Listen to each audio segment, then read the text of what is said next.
सतगुरु जी मैं तो थारो हूँ थारो, दाता जी मैं तो थारो हूँ थारो।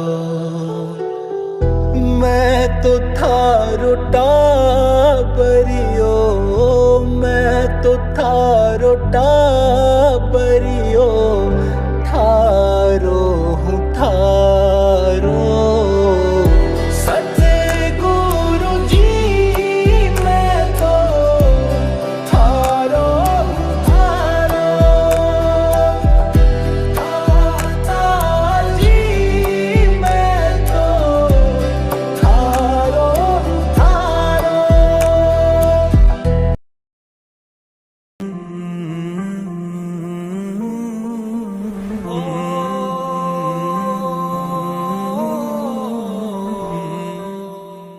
हृदय की पवित्रता नाम के सुमरण से, उसको याद करने से, चिंतन करने से, मनन करने से।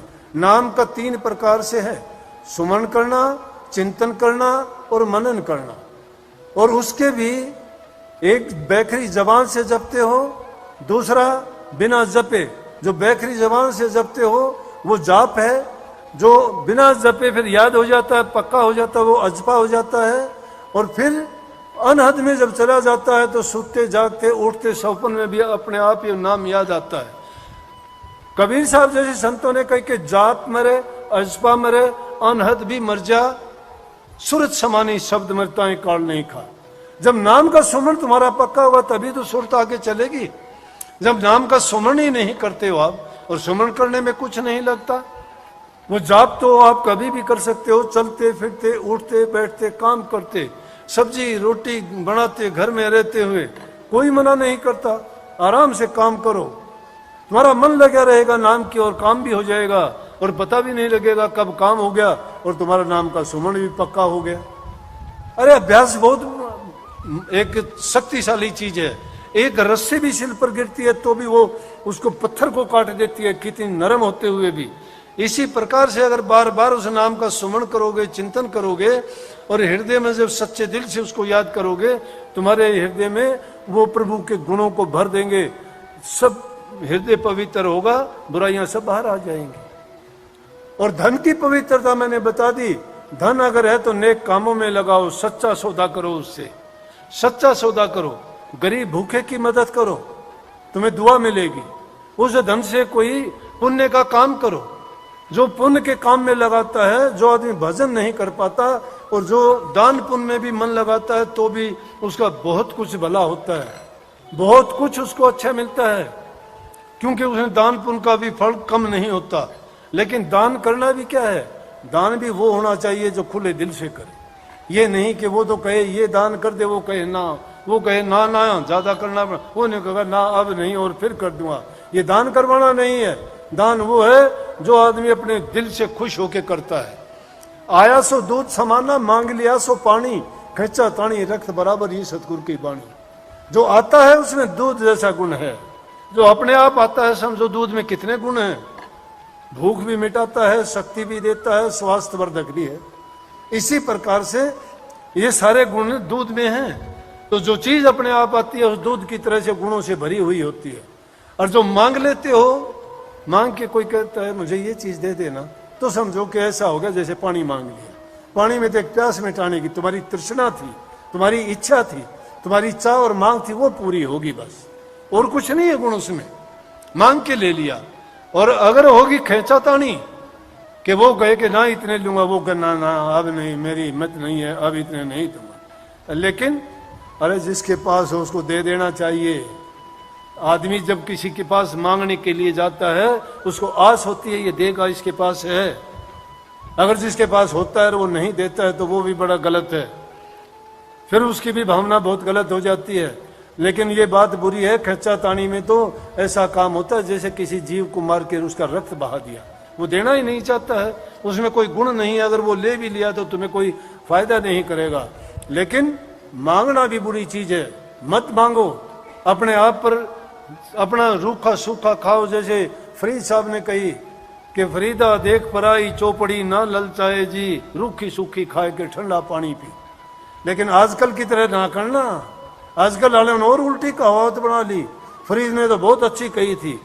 आजकल की इसी उल्ट क्या कहते हैं, उल्ट बोलते हैं। सब तरह के लोग हैं, सब तरह के लोग हैं कि देख पराई चौपड़ी और ढेपड़ बेईमान, 2 घड़ी की बेशर्मी सारे दिन आराम। ये लोगों की भावना है, बना लेते हैं उल्टी सीधी। तो इसलिए फरीद साहब ने ये कही कि दूसरी चीज को देख के इस चीज में ना गिराओ ना, अपने आप को गिराओ ना।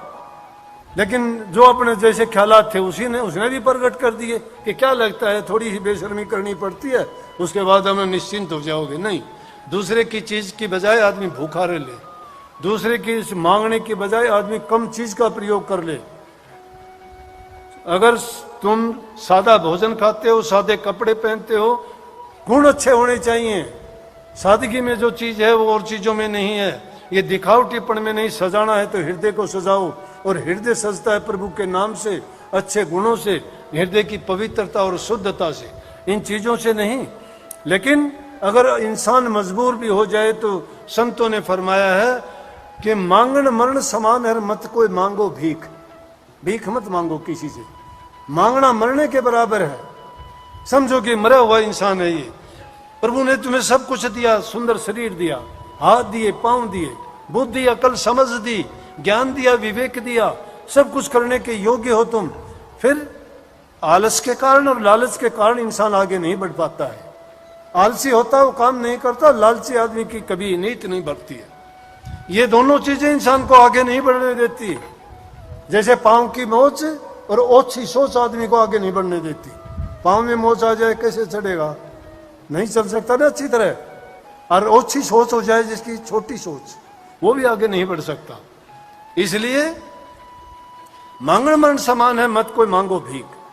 ये संतों का फरमान है, भीख मत मांगो किसी से। भीख मांगना बहुत बुरी चीज है। लेकिन आगे कह दिया कि कहते हैं कि मांगने से मरना भला है, सतगुरु की सीख, कि मांगने से तो मर जाओ वो अच्छा है। सतगुरु ने ऐसा फरमाया। लेकिन कही है कि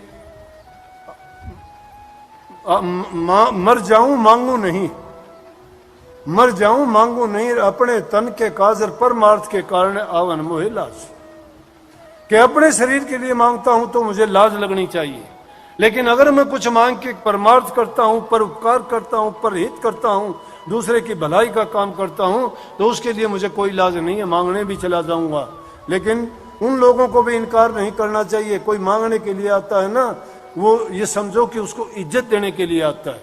तुम्हारे पास लाखों करोड़ों रखे हैं और तुम्हारे पास कोई लेने वाला नहीं आएगा, किसको दान करोगे? क्या काम आएगा वो दान?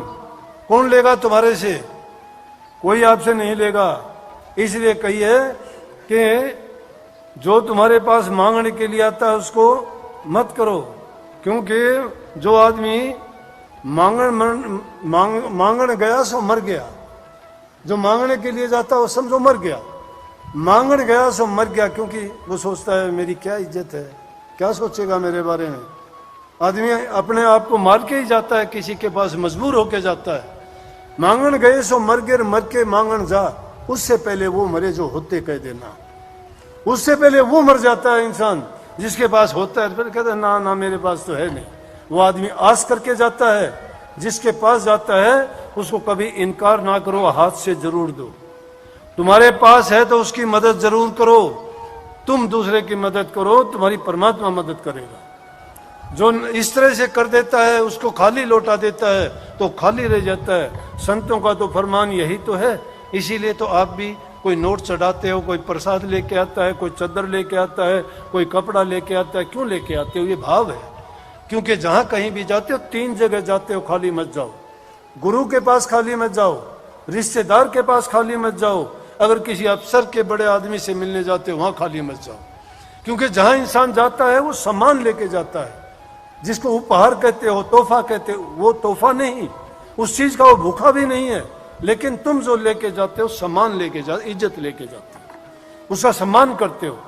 जरूरी नहीं कि तुम उनके पास धन दौलत या कोई बढ़िया चीज लेके जाओ। वो चीज लेके जाओ तुम्हारे जो आसानी से, कुछ भी नहीं है तुम्हारे बगीचे में फूल लगा होगा, वो लेके जाओ, प्यार का प्रतीक है। जब फूल दोगे तो खाली नहीं गए आप। जो इंसान खाली जाता है वो खाली आता है, कभी खाली मत जाओ। और महापुरुषों के पास तो खाली कभी जाना ही नहीं चाहिए। ये महापुरुषों ने फरमाया है, जो आदमी, कुदरत का नियम भी है, जो देता नहीं है वो लेता भी नहीं है। अगर कुछ लेना चाहते हो तो देना सीखो, लेकिन इन सब चीजों को, ये तो दुनियादारी की चीज है, जैसा दोगे वैसा लोगे, जैसा करोगे वैसा भरोगे, खोदोगे तो पड़ोगे। लेकिन अच्छी बात यह है कि प्रभु का नाम सब दुखों को, सब पापों को मिटने वाला है। हमारा उद्देश्य वो होना चाहिए। ये बातें इसलिए बताई हैं, ये नाम लेने से पहले जरूरी हैं। अगर इन बातों को नहीं अपनाते तो नाम कोई मायने नहीं रखता, वो नहीं आएगा नाम, एकदम छुटा के बाहर भाग जाएगा। नाम को पकड़ना चाहते हो तो इन दुष्टों को बाहर निकालो, इन दुष्टों को हृदय से बाहर कर दो। ये खोटी नीयत जो है, ये चतुराइयां, चालाकियां, आंख मिचौनी का खेल खेलते हो, सोचते हो कोई नहीं देखता मुझे। इंसान नहीं देखता होगा, इंसान नहीं देखते होंगे, वो देखने वाला देखता है। अच्छे कर्म करना रे भैया, कर्म न करना। अच्छे कर्म करना रे भैया, कर्म न करना। काले लाख आंख से दिख रहा है तुझे देखना वाले, उसकी तेज नजर के आगे कोई नहीं बच पाता। मेरे मालिक के दरबार में सब लोगों का खाता। जो भी जैसा कर्म करेगा वैसा ही फल पाता। मेरे दाता के सबका खाता है वहां। क्या साधु, क्या संत, गृहस्थी, क्या राजा, क्या रानी। क्या साधु, क्या संत, गृहस्थी, क्या राजा, क्या रानी। प्रभु की पुस्तक में लिखी सबकी कर्म कहानी। प्रभु की पुस्तक में लिखी सबकी कर्म कहानी। अंतर बैठा अंतर्यामी सबका हिसाब लगाता। मेरे के दरबार में सब लोगों का, मेरे दाता के दरबार में बड़े बड़े कानून प्रभु के, बड़ी बड़ी मर्यादा। बड़े बड़े कानून प्रभु के, बड़ी बड़ी मर्यादा। कोडी किसी को कम नहीं देता, किसी को पाई ज्यादा। कोडी किसी को कम नहीं देता, किसी को पाई। इसीलिए तो दुनिया में वो जगतपति कहलाता। मेरे मालिक के का खाता। मेरे सतगुरु के दरबार में सब लोग खाता। मेरे दाता के दरबार। चालाकियां नहीं चलने वाली वहां, रिश्वतबाजी भी नहीं चलती। चले न उसके आगे रिश्वत, चले नहीं चालाकी। चले न उसके आगे रिश्वत, चले नहीं चालाकी। उसकी देन लेन की बंदे रीत बड़ी है बाकी। उसकी देन लेन की बंदे रीत बड़ी है बाकी। समझदार तो चुप ही रहता, मूर्ख शोर मचाता। मेरे मालिक के दरबार में सब लोगों का खाता। मेरे दाता के दरबार में सब लोगों का खाता। जो भी जैसा कर्म करेगा वैसा ही फल पाता। मेरे मालिक के दरबार में सब लोगों का खाता। मेरे दाता के दरबार में सब लोगों का खाता। अच्छी करनी करना रे भैया, कर्म न करियो काला। अच्छी करनी करना रे भैया, कर्म न करियो काला। लाख आंख से देख रहा है तुझे देखने वाला। लाख आंख से देख रहा है तुझे देखने वाला। उसकी तेज नजर के आगे कोई नहीं बच पाता। मेरे मालिक के दरबार में सब लोगों का खाता। मेरे दाता के दरबार में सब लोगों का खाता। जो भी जैसा कर्म करेगा वैसा ही फल पाता। मेरे मालिक के दरबार में सब लोगों का खाता। मेरे दाता के दरबार में सब लोगों का खाता। भाई बहनों, भाइयों, मेरा फर्ज था आपको कहने का, सतगुरु की ड्यूटी है, हुक्म है। मानोगे आपका फायदा, ना मानोगे तो भाई आप जानो। मैं तो देखो कहता रहूंगा, बार बार कहूंगा, मानोगे धन्य हो जाओगे, ना मानोगे तो क्या कहूँ, अब आप जानो। मालिक रखवाड़ा सबका है, वो सब देख लेगा। सबको बहुत बहुत आशीर्वाद। मालिक आपको सबको सद्बुद्धि दे, आपको शक्ति दे कि प्रभु के नाम की कमाई करो, दुनिया में रहते हुए नेक कर्म करो।